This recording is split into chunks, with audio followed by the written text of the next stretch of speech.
Right, good morning everybody and welcome to Stavanger in Norway. It is extremely cold, it's -5. I thought it was colder than that, but it's not. I'm being dramatic. It's a bit like I've always been. But today I promised to make that video where I want to basically answer all the questions that you've gave me. I got about 30 questions. Most of them were doubled up, so they were asking the same thing. But what I'm going to do is I'm going to do my best, sit in a coffee shop somewhere, have a nice coffee, and then answer all the questions that you want to know. Don't get me wrong, there's a lot of repeated questions, so I'll do my best. Look at some of the beautiful stuff here, gorgeous. It's really quaint, but extremely cold. Right, let's go sit and get warm, and let's talk all things that you've asked. All right, so I'm here in the coffee shop, just waiting to get my coffee, and basically let's answer the first question.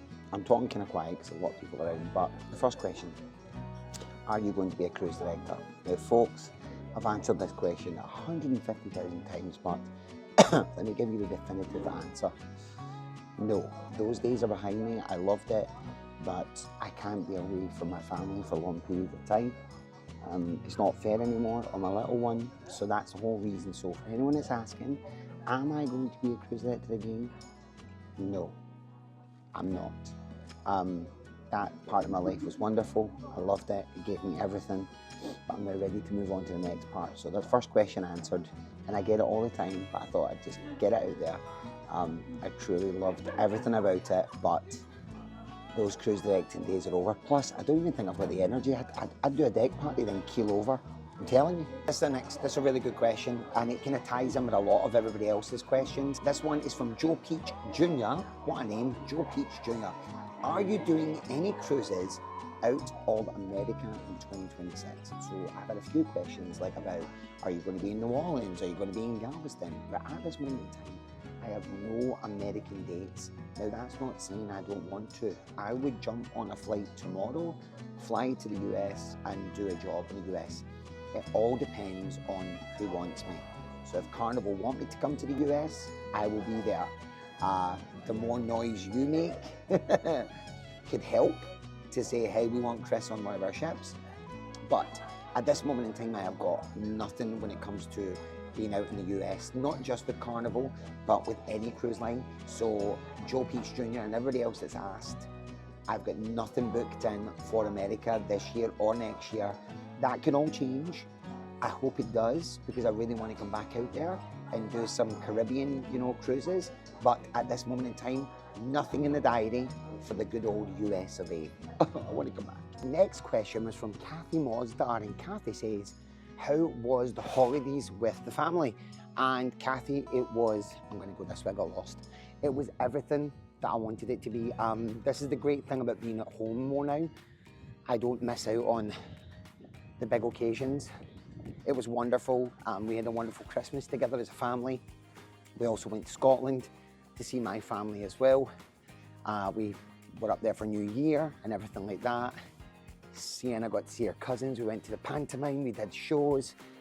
It was everything, and it was pretty hectic, but it was a wonderful family experience. And these are the things that, sometimes I would have to sacrifice if I was a cruise director. Luckily, I was one of the cruise directors that didn't have to work at Christmas. I would always work hard through the year and always say, look, I'm taking Christmas off, which is always hard because most cruise directors want to be at home with the families.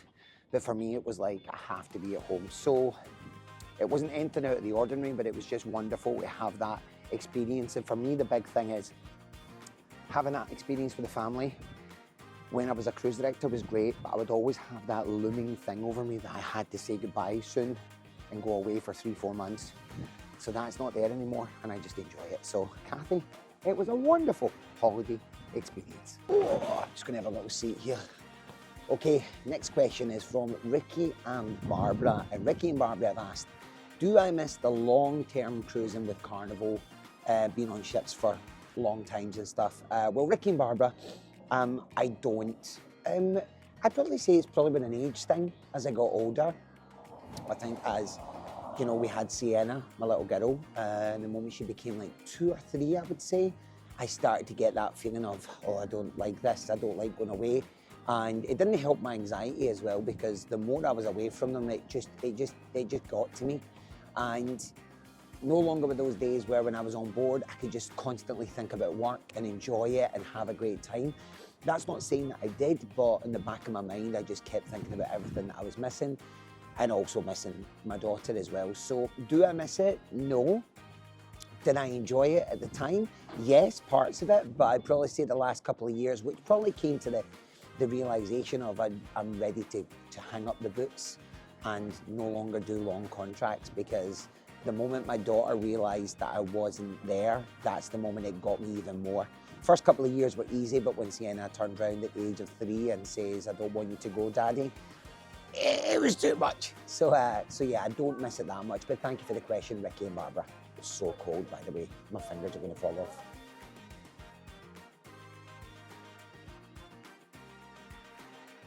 Of course, I ended up in a Starbucks. Of course I did. Next question is from Matthew Turner. This one's a bit of a kind of random one, but Matthew's asked, how did I enjoy my time at the Bank Bar in Hull? Matthew, how you doing, mate? I did a gig, I think it was in January, or was it? No, it was before Christmas, it was December. I did a gig at the Bank Hull. Now, for anyone who doesn't know, it's a bar in the northwest of England in Hull, and it's got quite a massive social media following. It's got over 100,000 followers on Facebook, and I used to always see these kind of advertisements where people were singing in them, and found out that I knew the owner because I do one of his other places in Yorkshire, where I'm from. So I went along to do a gig that night. Now, don't get me wrong, when I went that Saturday, it wasn't that busy. I probably had about 15 people in, but we had the best time ever. Rocking about to AC/DC and Tom Jones and you name it, and the crowd were phenomenal. I actually made a few contacts through it as well, and hopefully this year we get more dates in the diary for the bank. So I think I'm back there in a few months. But I always try and, in between cruise contracts and everything else, do 1 or 2 little kind of localish gigs. It just keeps me on my toes as well, and especially working with a live audience. I'm always a big believer, and this has always been my mantra. If you can entertain a crowd inside a pub or a bar, you can entertain it anywhere in the world. It was what gave me the apprenticeship it was when I learned all my everything. My stage persona, my presence, my everything that I do is all due to that. So I still like to go back, and the bank was absolutely amazing. So Matthew, thank you for your hospitality. It was wonderful, and I look forward to coming back. Okay, I'm going to drink my coffee. I'm in Starbucks. I know, 3 coffees in the space of an hour. I can't help it.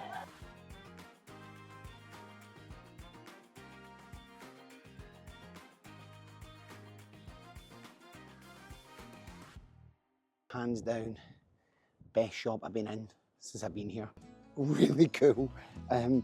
It's basically a shop that basically says, "Hi, is your name Chris Williams? And do you love everything video games, board games, comic books, and movies and everything geeky?" It has everything under one roof. You know, like some stores only have like 1 or 2? This had everything. It had a big Nintendo section, a Lego section, a Warhammer section. The books, everything was in English, which I was shocked, because I've been in Norway before, and certain places it's all Norwegian books. And there was a book in there that I've been looking at for a while now called Dungeon Crawler Carl, and it's a 3-book set, and I've been dying to read the first one and haven't read it yet. So it was in there, and it was only like I think it was like £11. So I just got it there, and yeah, what an amazing little find. We just done a little walk, and yeah, I found it. Oh my God, it's my Uncle Ian. Ian, what are you doing here in Norway? He's going to kill me. It's about the same size. We had a little bit of a kerfuffle. I got lost. It's so confusing, the town, because it's all these little kind of back streets and you just don't know where you've went, and I couldn't find the port, but I found the port. I couldn't even find the ocean, which is strange. So I'm just heading back now, but also didn't realise that I also needed shaving foam and a razor. Well, not a razor, I just needed shaving foam because I just checked this morning and mine just ran out. So I had to go and find a store, which was a nightmare, trying to find just like a toiletry place. And then also realised that if I go back to the ship now, which is about 1:45, the restaurant's closed, so I can't get lunch. and then I won't have anything to eat until tonight. So I then went and got something to eat. Now, for anyone that doesn't know, on board the ship, I did a test yesterday, which is called the food detective test, which tests against 49 different things to see if you are sensitive. And for anyone that knows me, I've had problems for 10 years not knowing that I've got slight issues, not major where I'm sick, but I get bloating, I'm on the toilet, it's disgusting. And I never know what it was. And I used to always think it was either cheese, milk, caffeine or wheat. That was my kind of guesses. And I finally found out yesterday, which was, it's kind of gave me a little kind of newfound thought about food. I have 3 intolerances. 2 are weak, and 1 is medium. Now the 2 weak ones are wheat and yeast. So that's going to affect everything when it comes to sandwiches and bread, pasta. So anything with wheat and yeast, I have a slight intolerance to. And my major one is eggs. So I was thinking there, when I was coming back, I was like, I need to get something to eat, but where am I going to go? So I did something crazy, which I've never done before. I went to McDonald's and I had a double cheeseburger with fries, but with no bun. And they said that the meat was, I felt terrible going, is your burger wheat and yeast free? And they're like, yes. So I had the burger with some cheese with no sauces, the 2 patties with some sauce and some fries. So I'm trying. I know that I could probably start introducing wheat and yeast into my diet again, but in very, very, very small amounts. Like for instance, I can maybe have 2 bits of normal bread once, you know what I mean, a week or so, you know what I mean? I don't have to go crazy, or I can have a couple of slices of pizza, but not crazy. But it's really interesting. So I'm trying for this week to not eat any egg, wheat and yeast to see if I feel a difference. And then I'm going to kind of start looking at my diet. But I feel much better, I'll be honest. I feel better knowing what it is, because that was the problem. Not exactly knowing and basically trying to eliminate things. Now I know. So yeah, but I'm just going back to the ship now. Let's go back to the ship and I'll answer some more questions. Let's go. We just got on board. Wow, I have to say this before I answer my next question. Stavanger in Norway, if you've ever been or plan to go, it's one of the best home ports I think I've ever been to. Not just in Norway, but like anywhere. Within walking distance, you've got everything, and it's got shops galore. It's got plenty of things to see and do. There's plenty of excursions going on, so it's quite nice. Next question. I'm just up on the top deck, by the way. This is deck 11 on the Fred Olsen. It's beautiful. But it's very cold still. I took off my jacket and my undergarment. Oh, my undergarment. So the question was from Crystal, my lovely Crystal, who is part of my Twitch audience. And Crystal's asked, when am I coming back to streaming? She misses all the talking about life and having fun and all that good stuff. So streaming's been kind of put off since November, just because December was extremely busy. And then what happened was over Christmas, my man cave, where it's got all my streaming equipment, was a bit of a dumping ground because we had all of the Christmas presents and everything and family stuff and everything like that. And the room became a bit messy. I then spent the first week in January when I came back from Scotland doing up the whole room and stuff and getting my streaming set up just about right. So the plan is to come back to streaming, but the hardest thing is just finding a schedule that people would watch. You know what I mean? Maybe I should leave that in the comments. Like if I was to do streaming, when's the best times and when's the best days? I find it hard to find the best times to catch everybody. You know what, the days that are the quietest? Like sometimes I stream at like 10 p.m. UK time, so it's like 5 p.m. Eastern US. So maybe drop in the comments below if you get any suggestions. What days and what times is best for you when you maybe finish work or first thing in the morning before you start work?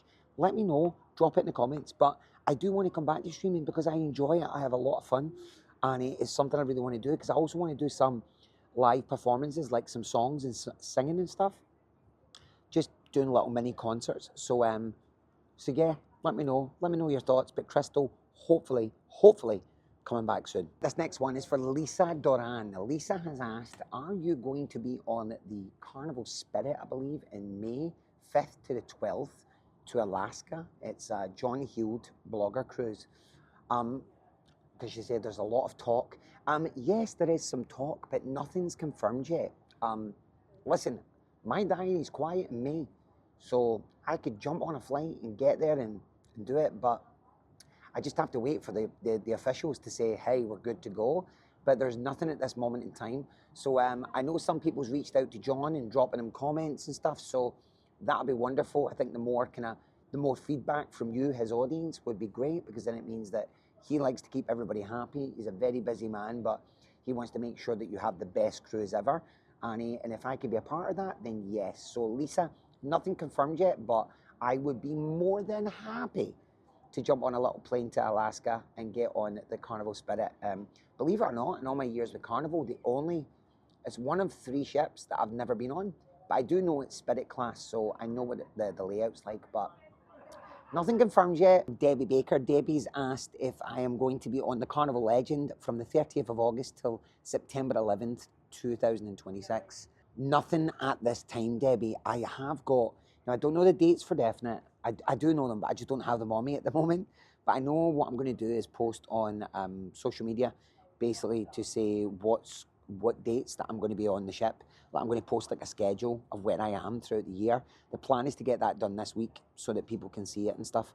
So the plan is I will be on the Carnival Legend in June, the beginning of June sometime for a cruise. Then I'm going to be on in August twice. I'm doing one at the beginning of August, and then I'm doing the British Isles cruise. I believe I get on in Dublin, either the 23rd or the 24th. I have to be ready for of August, and I'm on there until the 30th. So I think I get off the day you get on. So I'm so sorry, but you never know. More Carnival Legend gigs might come in, and the thing is, if people drop out or they can't make it or there's people sick, you know, I might get a phone call to say, hey, are you available? So nothing at this moment in time, Debbie, for the 30th to the 11th of September, but I do have 3 booked in for June and August this year. All right, the next question is from the lovely Faye Dufette. What a lovely name. It's like a movie star. Faye Dufette is, you know, she's very complimentary, and she asked that she's going to be in Scotland with her daughter and her granddaughter this summer, and asking if I've got any events in Glasgow. There's nothing in the diary yet, but with Scotland, it's very, very interesting because I get a lot of things last minute, and because travel-wise, it's not too bad for me. I'm always up and about. So what I'll do is whenever I post this schedule with all my dates, I'll try and put in some of my local dates as well, that if you are around that area or, you know, not too far away, you can come along and stuff. So yeah, I'll let you know, Faye, but thank you so much. Can we just appreciate for a second how gorgeous the beautiful, beautiful Stavanger in Norway is? It's absolutely gorgeous. Zoom in. Really nice. I've really enjoyed today. It's been lovely. I got off for like 3.5 hours and I had fun. And I'm just here to the big, big funnel. Oh, it's not a fun ship, Freddie. The lovely Charles Knapp. Good old Charles. I mean, I was in Australia with Charles, a great musician and good friend. Charles Knapp sent me an amazing album, a vinyl of Jesus Christ Superstar. So thank you once again, Charles. Charles has asked, being a fly-on entertainer, will I still have that cruise director cap on, you know, if I need to pull it out at any time? Well, not necessarily, because, you know, I try and stay away from things that I'm not involved in now. But it's funny you say that, because this cruise, I kind of am putting on the cruise director cap, because the cruise director on board has asked me if I will do the address to a haggis, which is on Burns night, the night of my show. Now, not a lot of entertainers fly on and go, I'm not doing that. I do my show and that's it. But being a cruise director and, you know, doing that kind of stuff in the past, yes, I'm willing to do it. You know, I'm all about the guest experience. So if they enjoy themselves, then 100%. So there might be times that it'll happen, but for me, not. The one thing I do find hard still is when I watch entertainment teams like cruise directors and hosts, because I've got my kind of not judgmental in a bad way, but I'm always looking at things and going, I would have looked at that, I would have done that differently. Oh, I like that, that's really cool, keep that. But when it comes to me kind of putting on that hat's retired, Charles, in a sense, it really is. But it may come out now and again. Lovely Lisa Smith-White has asked one of my favourite questions I always loved, was what's my favourite Carnival cruise ship and my favourite port? So for me, it's always going to be a toss-up between the Carnival, it's going to be between the Carnival Dream and the Carnival Sunrise for two very different reasons. Carnival Dream because it was my first one as a cruise director, and Carnival Sunrise because it was my first inaugural. I was the first cruise director to bring that ship out. So if I had to put my bet on it, I would go with the Carnival Dream, probably. And my favourite home port, well, it ties with a dream. New Orleans, baby. I love New Orleans. I love New Orleans. Coming in at a close second, going to shock you here, was Norfolk, Virginia. I really loved Norfolk. Norfolk, Virginia holds a close kind of place in my heart because it was the first place we docked out of with the Sunrise, but not just that. I went to see Avengers Endgame in Norfolk the day that it came out, so there's memories there. So, but I have to say New Orleans, French Quarter, every time. Love it. All right, folks, so I hope that I answered enough questions there to help you out. And I'm sorry if I didn't get through all of them, but there was a few that were kind of the same, and I thought I'd try and answer them the best that I could. So thank you so much for watching. I'm going to go and just grab a little seat somewhere and have another coffee. That's horrific, I know, I've already had 3. But it's very cold and I want to warm myself up. It really is. And read a book, going to read a book. And yeah, and I'm also going to post my schedule of all the places that I'm going to be. So keep your eyes peeled for that on my Facebook page as well. Folks, thank you so much for watching. Don't forget to like and subscribe, share with your friends and family, and I hope to see you on a future cruise. Peace out.